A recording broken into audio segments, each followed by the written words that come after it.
Pemirsa, Menteri Lingkungan Hidup RI Hanif Faisal Nur Rafiq menyebut TPA Burangkeng, Kabupaten Bekasi, Jawa Barat sudah tidak layak dan perlu dilakukan penataan ulang.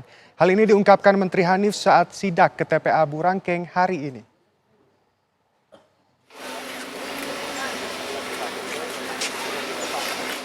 Hanif Faisal Nur Rafiq, Menteri Lingkungan Hidup RI, menemukan masalah overkapasitas sampah dan pelanggaran dalam sistem pengelolaan sampah yang diduga telah menjadi pemicu pencemaran lingkungan saat meninjau TPA Burangkeng, Kecamatan Setu, Kabupaten Bekasi, Jawa Barat.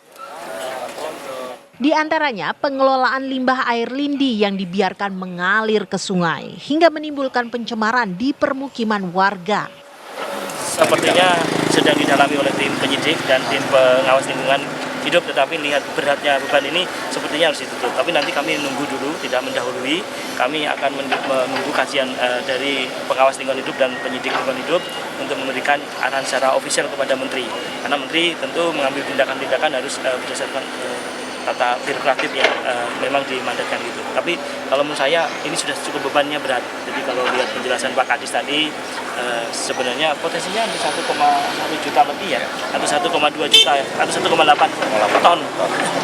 Sama kita Pak Menteri, 1,8 ton itu menyelesaikannya panjang kali lebar. 1,8 juta ton. Jadi cukup berat ini, cukup berat dan memang kemudian pengolahan lindinya itu tidak dilakukan pengolahan, ini dampaknya pencemarannya terus berlangsung dan ini efeknya panjang. Jadi sehingga sepertinya rekomendasi untuk penutupan mungkin menjadi alternatif yang paling mungkin di kondisi ini. Tapi kami akan dalami dulu sesuai dengan kondisi lapangan dan juga harus memperhatikan keberlanjutannya. Setelah ini ditutup, langkah apa yang disediakan oleh Bapak Bupati itu juga harus kami cermati. Tidak kemudian menimbulkan juga problem sosial yang tentu tidak sederhana. Saya rasa gitu ya Pak. Selain itu, Kementerian Lingkungan Hidup akan menindak tegas pelanggaran pencemaran lingkungan di TPA Burangkeng berdasarkan hasil lab dari bukti-bukti yang telah diambil oleh tim penyidik dari pengawas Kementerian Lingkungan Hidup RI.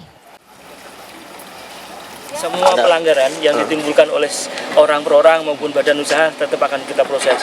Tidak kemudian pencemaran ini bebas, enggak. Jadi di dalam pengawasan lingkungan itu semuanya disampaikan secara teknis Pak, secara teknis dengan bukti-bukti yang memadai. Ini untuk mengambil sampel lindi itu diperlukan 1-2 minggu. Ini juga kami tunggu karena kita tidak bisa bicara saja, tetapi bukti administrasi dari lab itu menjadi penting sebagai data dukung utama untuk kita mengambil langkah. Jadi semua yang terlibat dalam kasus ini harus bertanggung jawab tentunya. Dari Bekasi, Jawa Barat, Suryo Daryono, TV One mengabarkan.